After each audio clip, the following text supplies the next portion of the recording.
Great, thank you so much. Excited to be here and build on some of what we've had, the great discussion we've already had so far today. So, I'll give a little bit of context on who I am, where I come from, sort of work I do, and I'm going to share two little examples of some things that I've worked with that I think sort of are illustrative, and then end on a series of sort of these provocations for things to think about. So, we'll start with some of that background. So I'm a librarian, archivist, social scientist, and historian with a background in the history of science. I've worked in federal funding in the United States and a lot of work in digital preservation and curation. And so that is a slightly um, uh, chaotic mix of a variety of very different things. So I embrace that. I tend to be a little more of a generalist in each of these areas than I might be otherwise, but it tends to mean that I have a bit more of a the mix of all those things together creates a pretty specific and uh, pointed point of view. So you can take that as some context. And so my two most recent books, The Theory and Craft of Digital Preservation, really focuses on the how people actually do digital preservation and sort of reframing it less as a technical set of actions and more as a craft. And then my most recent book, After Disruption: A Future for Cultural Memory, is really kind of jumping off from the provocations at the end of that, think about what the future of memory institutions is in the wake of all these disruptive technologies. I'm in much the same way Ian noted this book came out in 2024, but his books work, most of the work happened in 2022, 2023.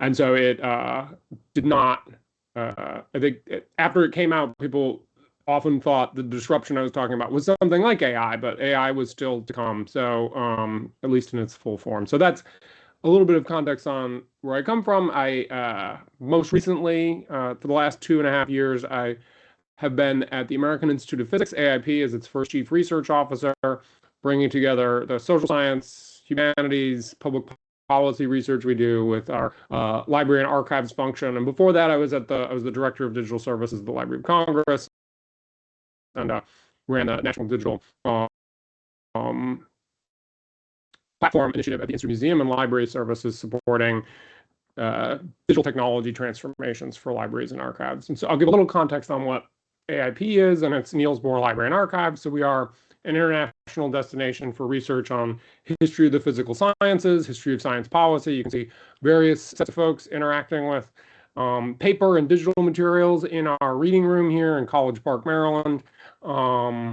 But the founding of our institution was really anchored in a commitment from scientists. In this case, you can see Robert Oppenheimer speaking at the opening of our library in 1962, where he was noting that the discoveries in the sciences are great epics that should be available in our tradition, and that the undertakings of research that would happen in this library are the kinds of things that really need to be supported going further. And he was obviously he had experienced tumultuous change within the scientific community, and we're the home of several oral history interviews with him and a range of folks who were involved in the quantum revolution, all the way through to the present. But I think obviously we're in another massively disrupting period of time for science in the United States and globally as well. And so we're all the more affirmed and committed to this. But the context that we're in around digital records in particular really transforms what's happening. And so in much the same way that we started working in the 60s to figure out how to collect and preserve and really use a lot of documentation strategies, which I think are all the more relevant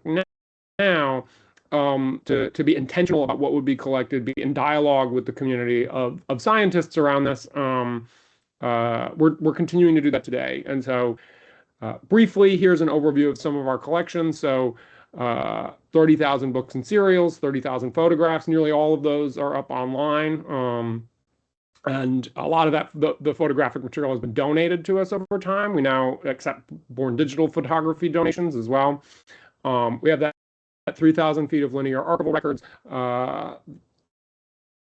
2,700 oral histories, which continues to grow, and that kind of documentation is really valuable. And then unpublished memoirs, where we'll invite, in this case, things like Shakespeare got it wrong, it's to be, not to do, which is the memoir of a geophysicist, Jack Oliver. And I think it's worth noting that as we work through this disruptive period, that these sort of intentional storytelling activities, asking people to write their memoirs, doing oral histories, I think actually become all the more important because they are ways to produce continuity and intersubjectivity among people working in these spaces. So I'll mention that just this month, in good news, the National Endowment for the Humanities continues to be making grants and funding exciting projects like this. With this Preserving 21st Century Science, a National Fellowship for early mid-career cultural heritage professionals, is a project we're launching that's going to support building cohorts of people who work on collecting, preserving, and interpreting born digital records of science as a way to kind of work our way forward into some of this. And I think this connects back to some of my earlier comments that I feel like we're still in the early days of grappling with what these technologies could mean, and that there's a lot of opportunities to think and show and communicate with each other about what that might look like. So I'm going to pivot now and talk about two examples of some things I've worked with a little bit, and some ongoing projects, and the ways that I think they relate to some of these questions. So the first is Carl Sagan's floppy disks. So here are two of Carl Sagan's floppy disks in the collections of the Library of Congress. They have accession numbers, all this stuff, right? It's kind of fun to see the handwritten notes on the different disks. As archives do, these were processed and made available. Interestingly, the disks actually contain mostly WordPerfect files that were transcriptions of dictated material. So he would speak into a tape recorder. Those would get dictated. In this case, actually, we're able to get online. It's a dictated section of chapter 3 of one of his novels, Contact, and he just sort of speaks forth, and you can listen to it. It's quite powerful. But so he would speak, and then it would get transcribed, and then that is the basis of those floppy disks. And so this is a printout of one of those files, right? So you'd get the printout from the file, and then he'd cross all these bits out, rewrite it, they'd get typed up, and then that's the basis of those disks. Now, because it's born digital information, when I was working on this more than a decade ago now, I was able to do some exploratory work. We're looking at hundreds of floppy disks, right? And they contain tens of thousands of individual files. And in this case, Ed Summers, who's a fantastic researcher and developer, built out a lightweight tool that was called Fonz with a Z, that would run topic models would generate topic models and then use those as interfaces. So if you see here, you've got Earth, Mars, space, moon, human, world, asteroids. That's the model, generated that topic, and there's 1,500 documents associated with it. You can click in and then actually read the documents, right? Or L.E. Drummond, radio, Airway, a bunch of that stuff relates to Contact, right? So it sort of surfaces these things and shows them up. You've got the Carl Sagan, Dear Dr. Cordially, Mr. Letter. That is, this cluster of things related to his sort of professional correspondence. Nuclear War down at the bottom, a sort of different set of his work. And the thing I'll share with this that I think is interesting is this was amazingly fun. It's an interesting kind of prototype thing. But I've seen almost nothing else in that decade that we've done that's explored how we can use topic models with born digital records. This was sort of a one-off thing we did.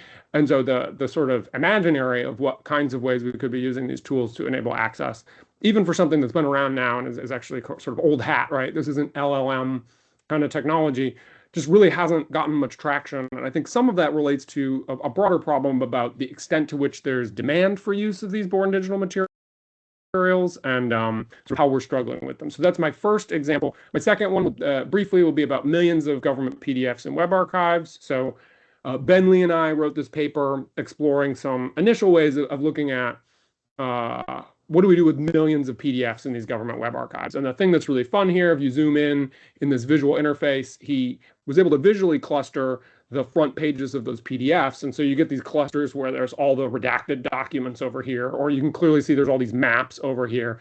And these are the kinds of, I think, provocative interfaces that we can generate that help break apart or fracture or show what's inside collections. And so now this is actually up as a prototype. Ben's continued working on it, where you can search across tens of millions, and soon I think he's working up towards getting to 100 million of these files in here, to do bulk explorations, to do visual searches.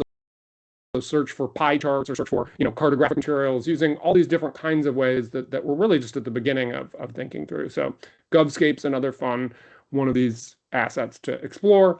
And yeah, if you come in here and do that search for redacted documents, you find them, right? That you can kind of use this as a jumping off point. So I only have a few moments left here, so I'll just share these provocations. As we mentioned earlier, user expectations around search are really rapidly evolving. And I don't think we have any sense of what that's going to be. So I think it's going to be an interesting moment for us to keep working. And the assumptions we have that we bring to search are going to continually be changing. Just the explosive growth and the demand and interest in ChatGPT as a system surprised OpenAI and the rest of the world. And so we're working through that. The processing backlogs point is that there's tremendous amounts of material that's not accessible to researchers. These tools present huge opportunities to potentially scale up or rapidly accelerate the ability to make portions of that material available. And the third point, that access of and use of born digital records has been really minimal. And I think you can probably get the set of historians who've done a lot of interesting work with born digital records all together in one room still, which is kind of shocking given how many historians are in the world. But that is its own kind of chicken and the egg problem that we have to keep working with. Then trust, reliability, and transparency are, I think, very paramount. That's the basis. The basis of being a trusted cultural institution is tied up in those, and these technologies are inherently untrustworthy in some interesting and complicated ways. And then the last point is that one of the challenges we face too is that perspectives on AI for our stakeholders vary widely. And so there's just a lot of opportunities to upset or confound or challenge folks. And so there's just a lot to kind of chew on and deal with in that. And with that, I will stop because I think I've already gone a minute over or so. So thank you very much for the chance to join the conversation.